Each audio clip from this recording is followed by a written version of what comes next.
Hello students, good morning. Now welcome in our English class. Students, we were discussing about our chapter 8, Reach for the Top, part 2, that is related to Maria Sharapova, in which we came to know Maria had to depart from her own country to USA for getting training of tennis, because of which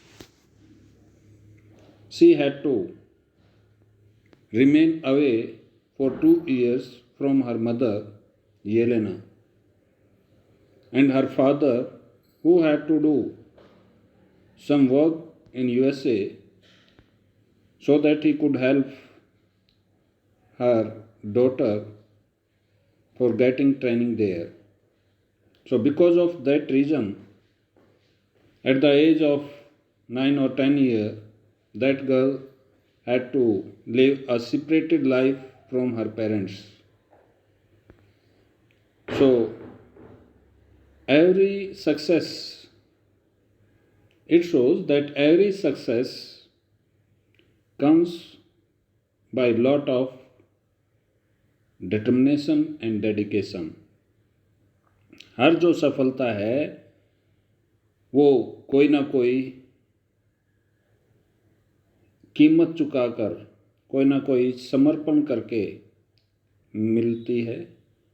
ये Maria Sharapova ने बहुत जल्द समझ लिया था that every success can be achieved by any individual by paying any type of we can say high price.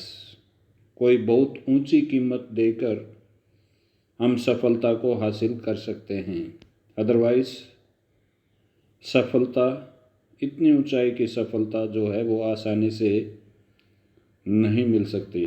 तो उसे कीमत क्या चुकानी पड़ी? She had to live a separated life of 2 years from her mother and father. Now let's start what happened next. Because I was so young. Now she says that she was so young. She used to go to bed at 8 p.m. Maria कहती है कि वो बहुत युवा थी, यानी कम उम्र की थी, इसलिए वो सोने के लिए 8 बजे जो है तैयार हो जाती थी सोने के लिए, या ये कहिए कि वो सो जाती थी। 8 साल ये क्या नाम है 8 o'clock. The other tennis pupils would come in at 11 p.m. and the other trainees of tennis reached at 11 p.m. for sleeping. और जो दूसरे ट्रेनीज थे, trainees means who were getting training, जो टेनिस के दूसरे ट्रेनीज थे वो लगभग 11 बजे सोने के लिए आते थे and wake Maria up and ordered her to tidy up the room and clean it.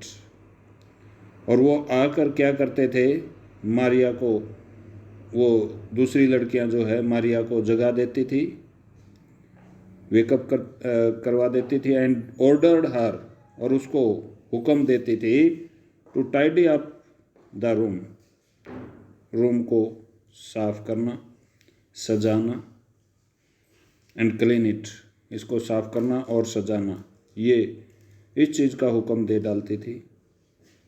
दूसरी जो लड़कियां या लड़के जो भी होते थे वो उसको इस तरह से तंग करते थे। Instead of letting that depress me, I became more quietly determined and mentally tough.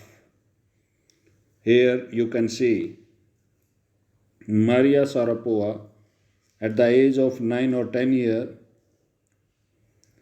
did not make her depressed. 9-10 साल का बच्चा जो है जब उसको डराया जाता है तो वो डर जाता है, लेकिन या निराशा में चला जाता है, लेकिन वो उसने ऐसा नहीं होने दिया अपने साथ। Instead of becoming depressed she became more tough mentally as well as physically. यानी निराश होने के बजाय वो और भी ज़्यादा टफ हो गई, शारीरिक रूप से और मानसिक रूप से। I learned how to take care of myself. मैं सीख गई कि किस तरह से मैंने अपने आप की टेक केयर करनी है, कैसे मैंने अपने आप को बचा कर रखना है। I never thought of quitting because I knew what I wanted. मैंने कभी भी, quitting means living the game, living the training, मैंने कभी भी ट्रेनिंग को छोड़ने के बारे में नहीं सोचा, क्योंकि मैं जानती थी कि मुझे क्या चाहिए था। So she focused her goal and she kept her attached with that goal। उसने अपने गोल के ऊपर फोकस रखा और उस गोल के ऊपर अपने आप को अटैच रखा, क्योंकि वो जानती थी कि उसने क्या करना था। Next, when you come from nothing and you have nothing, then it makes you very hungry and determined। when you come from nothing, जब आप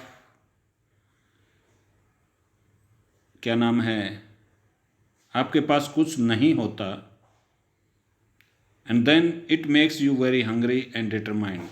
when you come from nothing, यानी आप कुछ भी नहीं हैं और ना ही आपके पास कुछ है, तो ये चीज़ आपको और भी ज़्यादा हंग्री बना देती है, और भी ज़्यादा भूख आपकी दर्शाती है, एंड डिटरमाइंड और भी ज़्यादा दृढ़ निश्चयी बना देती है।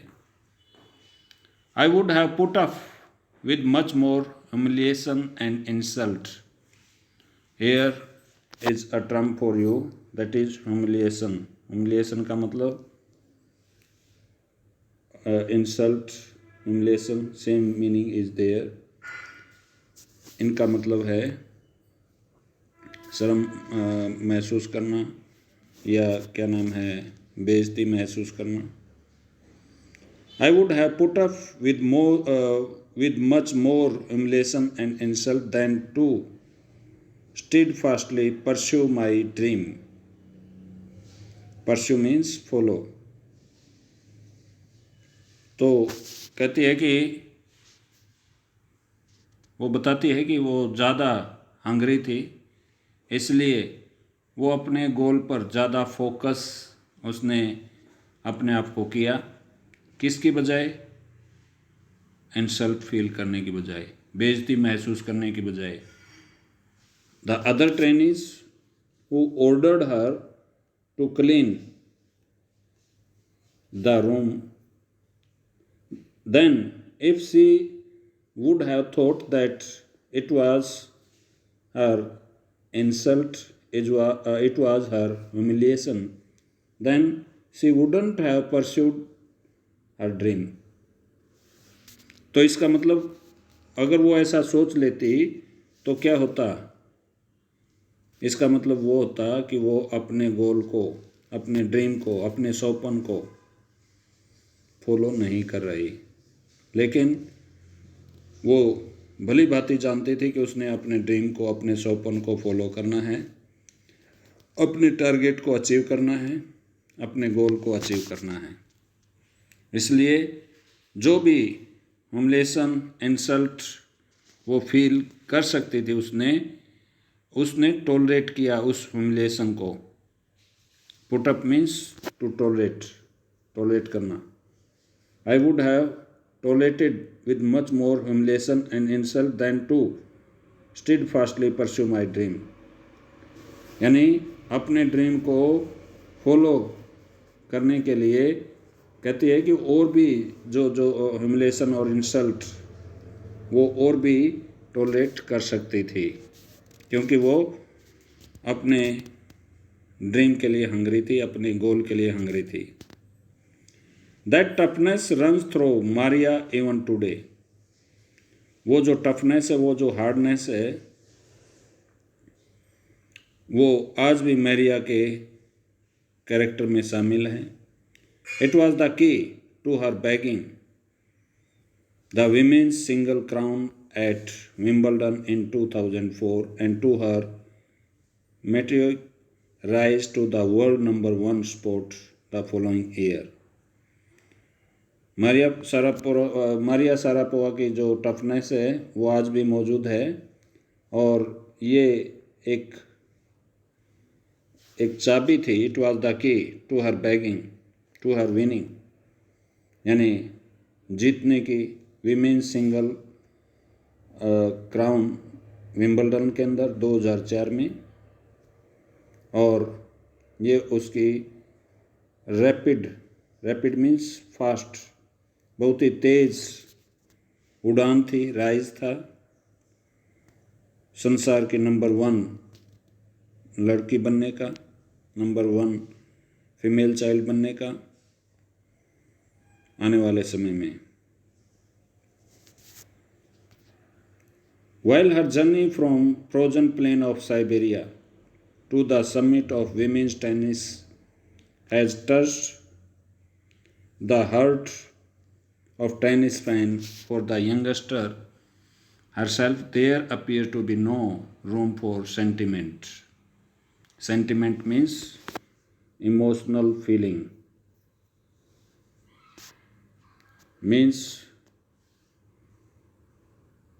we can say politeness। While her journey, उनकी जो यात्रा थी, जो फ्रोजन प्लेन ऑफ साइबेरिया का जो जमा हुआ मैदान है जहाँ बर्फ़ वगैरह गिरती है, फ्रोजन प्लेन से लेकर विमेंस टेनिस के अंदर नंबर 1 रैंक पर पहुंचना,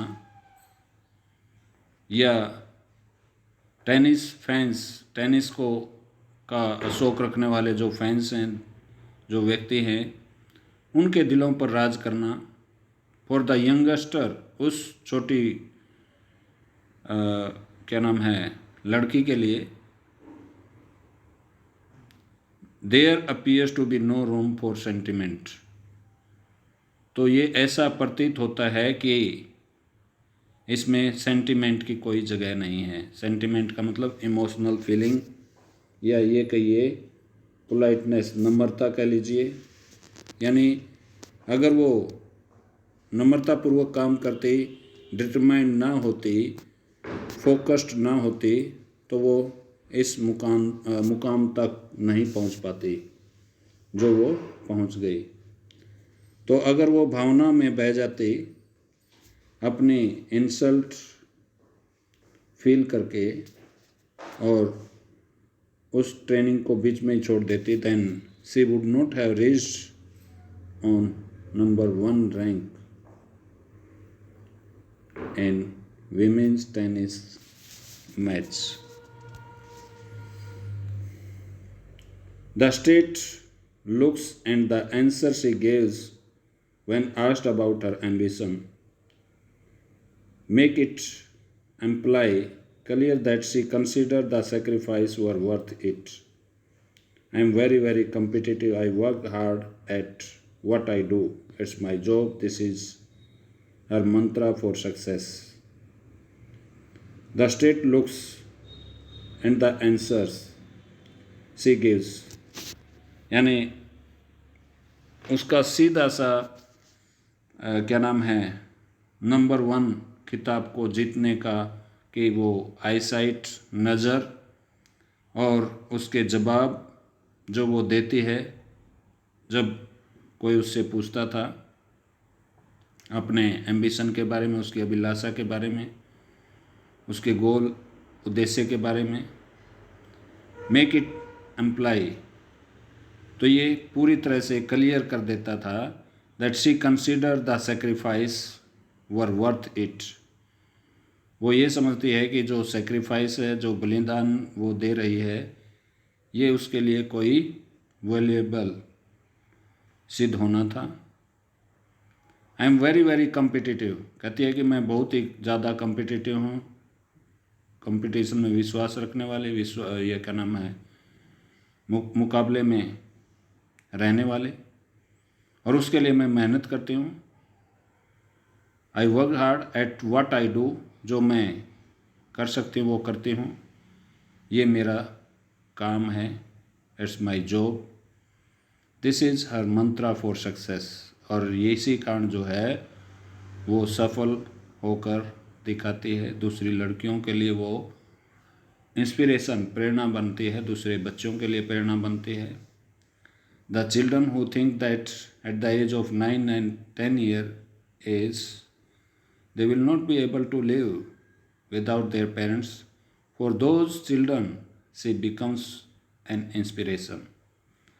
जो बच्चे ये सोचते हैं कि मैं 9-10 साल की एज में अपने माता पिता से दूर कैसे रहूं अपना उद्देश्य पाने के लिए, तो उनके लिए एक प्रेरणा बनती है कि जब वो, यानी ये क्या नाम है, मारिया शारापोवा ऐसा कर सकती है, तो दूसरे बच्चे ये सोच सकते हैं कि मैं क्यों नहीं कर सकता।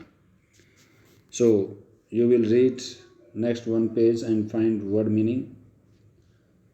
Now next part will be discussed in next video.